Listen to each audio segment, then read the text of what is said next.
Good afternoon, my fellow teachers. Tuturo ko sa inyo ang paggamit ng Earlhan, Effective Reading Literacy Holistic Assessment for Nourishing. But first of all, join po muna kayo sa DepEd School Forms and Assessment Automation for Elementary, Junior, and Senior High School. Dito ko po pinopost ang aking mga latest innovation at mga application na pwedeng makatulong sa kapwa ko mga teacher. Then subscribe po kayo sa Sir Wallo Tech Expert. Dito ko po nilalagay yung mga tutorial kung paano ito gamitin.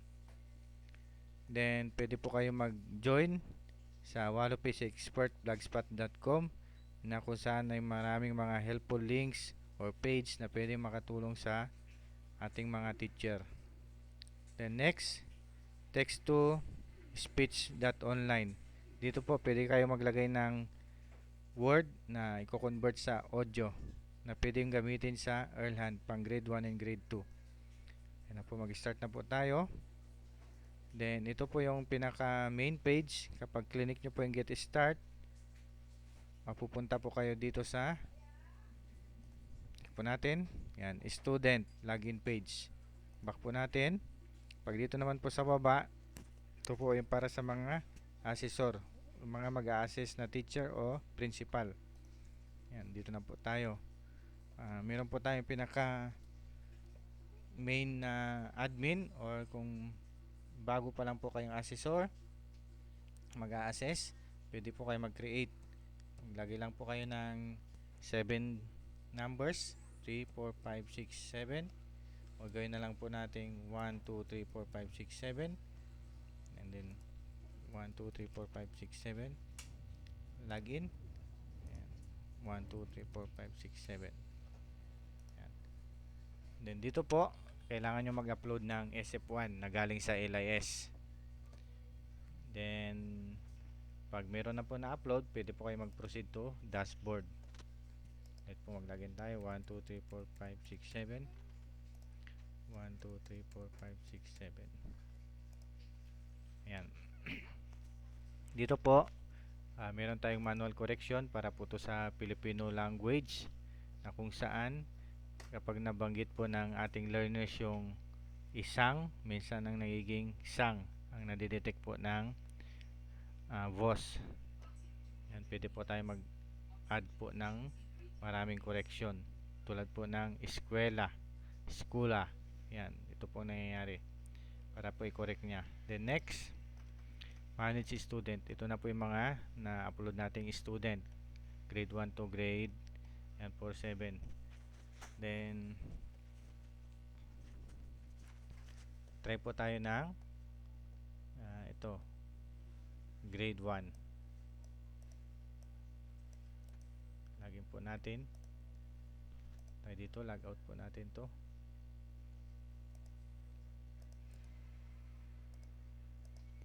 Yan, ito po yung sa grade 1. Ay, no. Start reading of. Next, in. Next, C. Next, W. Next, walk. Finish. Then next, ito naman po yung listening. Pakikinggan po nila yung audio. 10, Lalagay po nila kung ano po yung word na binibigkas. mug, run, clean, he, Ayan. Next na po, task 3. Sentence reading. The men are in the jet. The lad rides in his bike. Nagkamali na po ako. Jed has a big cat. Ayan, cat. Yung word. Then next, task 4. Bike. Then in the jet. And 2. Lighter pressure, developing reader. Reading fluency 66.7, reading comprehension 96.67. Ayan po. Ito po yung result ng grade 1. Mag-logout po tayo. Balik po tayo sa manage student ulit. Piliin po naman natin ay grade 3. Click po natin, copy. Grade 3 naman po tayo. Yan, English category po ulit. Meron po tayong Filipino. Pwede po tayong mamili. Ayan. Ayan. Sample po ito, Filipino. Start reading. Oh, wait 5 minutes. Okay. Hintay lang po natin. Ay 5 seconds.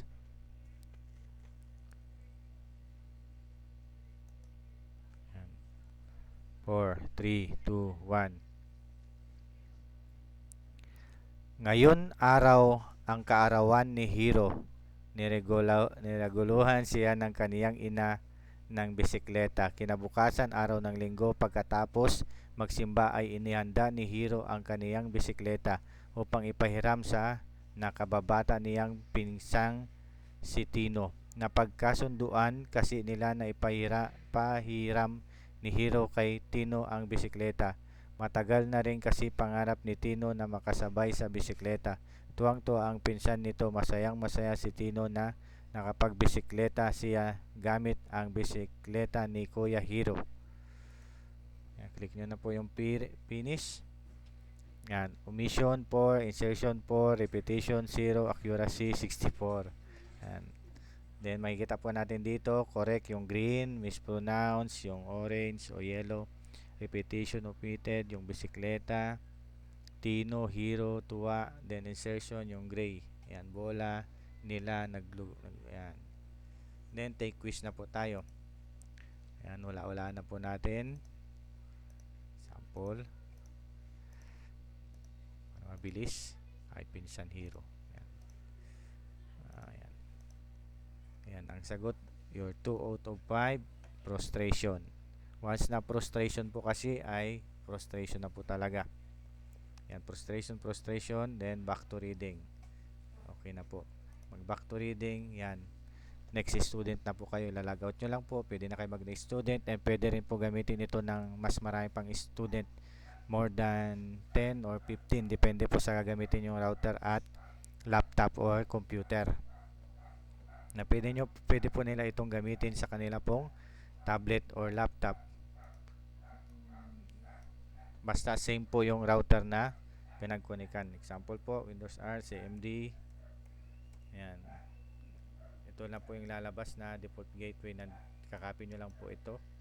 Pag nilagay po natin dyan, ipconfig. Ayan. Ayan. Ito na po. Yun. 192.168.117. Ito po yung IP address ng laptop. Then lalagay lang po na 500. Ito lang po ibibigay nyo sa kanila. Then, punta na po tayo sa features kung ano pong meron itong Erlhan. Lagi po tayo ulit bilang admin.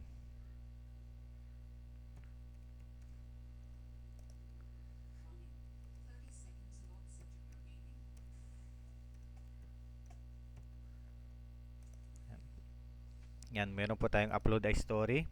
Click lang po kayo ng grade 11, grade 3, and anong category, English, Filipino, title, story. Pag na-upload nyo na po, pipiliin nyo lang po dito, grade 3, example, English. Lalabas na po lahat ng in-upload nyong story. Then click nyo po yung quiz, example ito. Then maglalagay po kayo ng quiz, add question. Depende po sa inyo kung 3 or 5. Then, balik po kayo sa dashboard. Then, next naman po ay manage quiz. Yung pa rin po yun. Pwede nyo ito 5 question, manage quiz po. Ayan, back dashboards. Manual correction, ito po yung para sa Filipino. Example po dito, yung bahay. Pag binanggit niya ay bahay, pwede nyo pong i-correct yung word na ilagay dito, bahay. Add correction, magpupunta na po ito dito. Yan, natuyo, ganyan po. Then, balik po tayo sa dashboard. Manage student, ito na po yung mga estudyante. Click nyo po yung reset all session. Ito po yung mga na ginamit ko kanina na naka-login na hindi ko po na-log out. Then balik ko sa dashboard, submit online. Pwede nyo pong i-submit online yung mga reading result. Kailangan nyo lang po sundin ito ng column yan. Then kung anong host, database, para po yung result na offline, pwede nyo pong magamit online. Manage result, ito na po yung mga result. Matrinay ko pong i-assess. Then back to dashboard. Ito na po yung view reading reports para po sa grade 1 and grade 2. Yan po. Then click lang po natin back. Then view reports grade 3 to grade 10. Ito na po yung kanilang mga reports. Pwede po natin siya i-filter grade 3, Grade English. Yan. Filter. Ayan na po. Then pwede po natin export into Excel para mayroon po tayong copy. Ayan. Ito po natin. Meron na po tayong copy ng reading assessment na pwede po nating gawing base. Close. Balik po tayo dito. Dashboard. Then manage assessor. Yan. Pwede po natin i-delete yung mga ibang assessor. Ito po yung admin. Dashboard. Then system setting. Ayan po, clean up duplicates, database info, explode backup, play session, text speech, generate reports. Dito po sa test speech, pwede rin po ito ulit sa test natin. Example dito. Ayan. Ayan. The quick brown fox jumps over the lazy dog. This sentence contains every letter of the alphabet. Stop. Ayan. O yan. Accuracy 76. Then close. Yun lamang po. Thank you sa pakikinig. Kung meron po kayong suggestion, join lang po kayo dito sa Deputy School Forms. Mag-leave po kayo ng message.